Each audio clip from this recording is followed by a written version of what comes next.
Hey, what is up everyone? Welcome back to another review, and today I'm taking a look at the high-grade O Gundam, and I wasn't planning on actually reviewing this one today, but my dog went and peed on it. So yeah, I have no box right now because I'm not bringing that inside. I'm not sure if it got through to the manual, because if you know Gundam boxes, the manual is what's actually in the bottom, and if that soaked through, which I have a feeling it may have, this is what would have been hit. Thankfully, not the runners, which I have over here, and I'm kind of shocked. There is next to nothing inside of this box at all, which I guess was the way that high grades used to be. Now, I have built the O Gundam before. I don't have it anymore, but I used to have the grey version, that one that you'd see in the intro to Gundam 00, but I was trying to fill up an order, and they just happened to have this on buy, by the way, so I decided to add it into the order. If you're wondering how it ended up getting peed on, well, basically I'd stacked the gunpla on the ground, meaning to actually move it on to a different place. And when I was deciding whether that would be long-term storage or in the office here for, well, you know, reviewing a little bit quicker, and yeah, while I was deciding, he peed on it. So I guess it was chosen by him. That was Monkey, by the way. This guy right here, that's Monkey. It was him that peed on it. So this is Monkey Suggest a Review right here. Let's get it built. So when it comes to the build of the high-grade O Gundam, this is about as simple gets when it comes to high-grade kits. There's only 3 runners inside the box. That's the A multicolored, B white, and a tiny little C, which is the blue parts in the kit. Besides that, we do have some polycaps and some beams as well. This is a kit from 2009, so it is very classic when it does come to the build. This thing is riddled with polycaps. Anything that does move, it's a polycap that's in there. So you're going to be attaching polycaps into pieces more than doing anything else with this kit. On top of that, it's just very basic body part, polycap, body part, and that is for the vast majority of it. The joints are incredibly simple in the arms and in the legs, and when you do move into the torso, this is as simple comes, because there is nothing at all in here. It's pretty much empty. This is the core of the kit. Then you just build up a couple of pieces on top of it, and that's it. No articulation in the torso whatsoever. The head as well, this is quite simple. When it comes to building it up, we do have stickers for the eyes, but we do not have any stickers for the head. It is that simple. I will mention we also have a sticker and a clear piece inside the torso too, which is a nice little bit of detail, but overall, super simple, super old school, very basic high grade.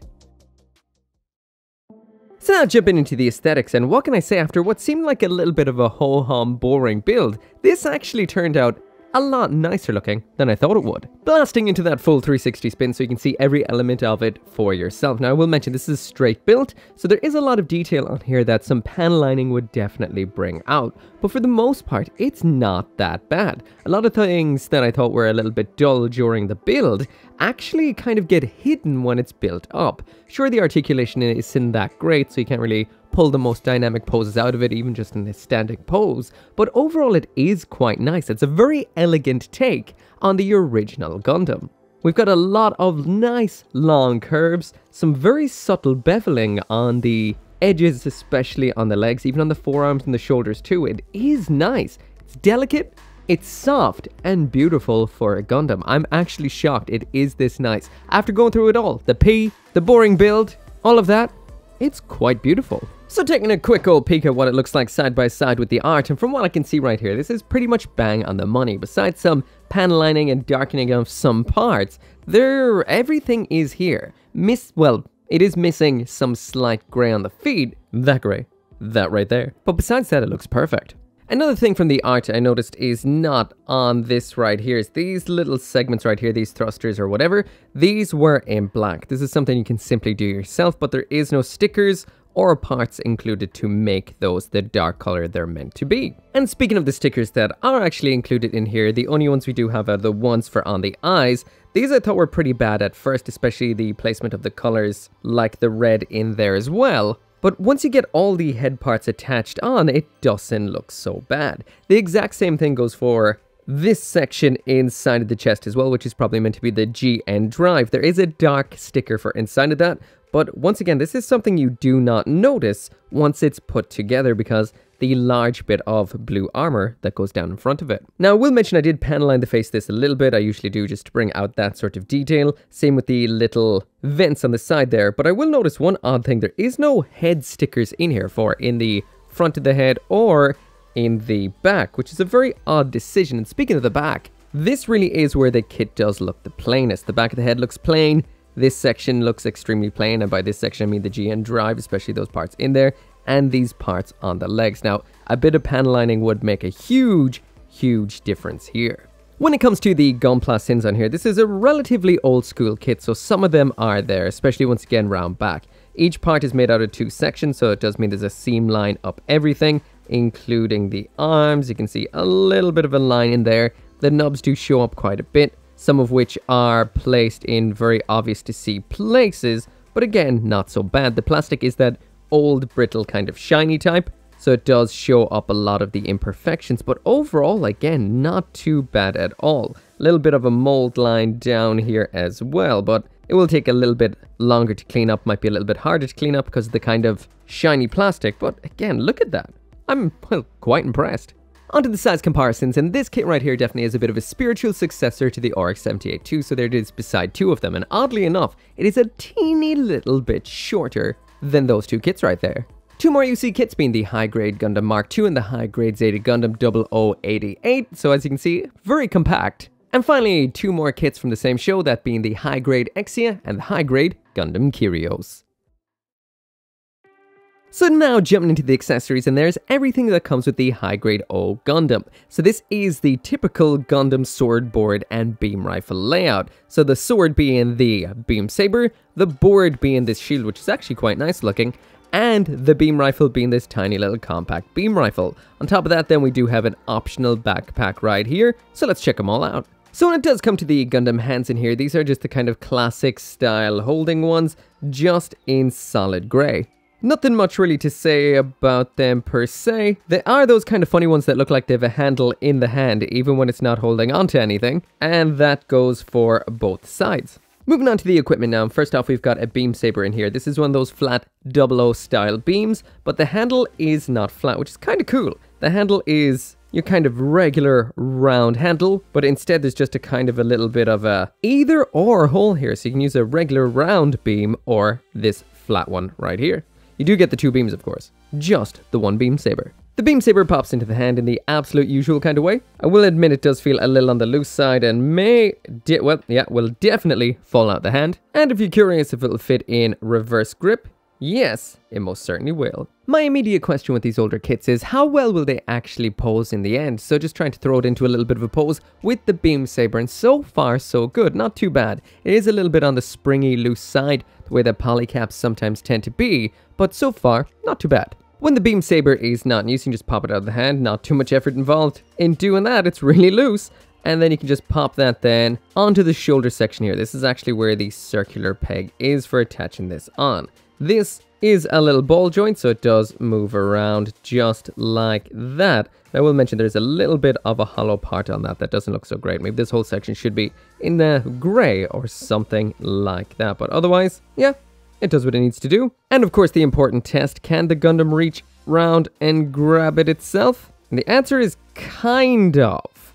Not necessarily. That's as far as the elbow goes and the wrist as well, so it can kind of get there. Not really. So the next weapon we have in here is the beam rifle. This is super simple. It's just made out of 3 parts. That's 2 sides and the front muzzle section. Overall, it is nicely detailed. It is made out of that old school shiny plastic, but overall, not too bad. There is definitely a little bit of a noticeable seam down the top. Again, very normal with this kind of design. And any chance we can kind of just lazy pop it down. Okay, whoa, ho, ho. I was like, maybe I can lazy pop it in. This does not even hold in at all. It's not held in. It's just like, I don't know. It's just like, I can let go and it'll just go whap into it. That's not great. Anyway, as usual, using the good old simple stand right here.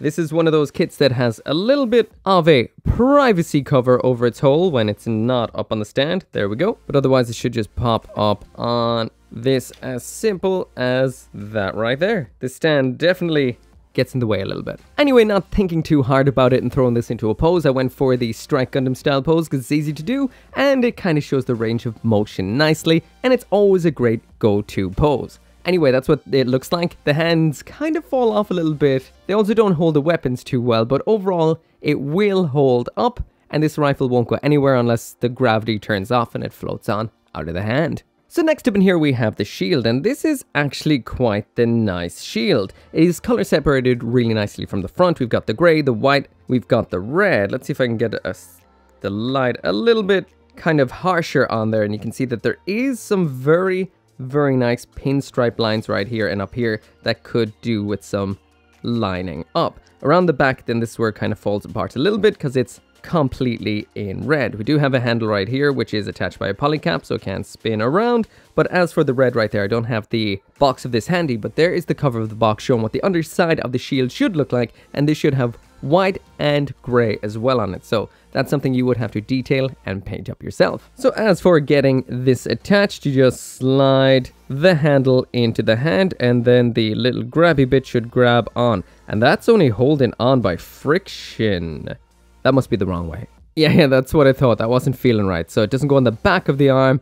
And to swivel that around, it goes onto the side. Again, it only holds on by friction, but not as wonky as we would have seen before. Now, I don't know if that's my fault now, or if this kit right here is just allergic to its equipment. Again, not sure. Anyway, there's a little bit of a pose of what this will look like with the shield attached, as well as that rifle. They don't hold on particularly great. So finally, we do have another optional part. So right here throughout the whole review, we've had the GN drive attached. Oh no, this doesn't come off as easy as I thought it would.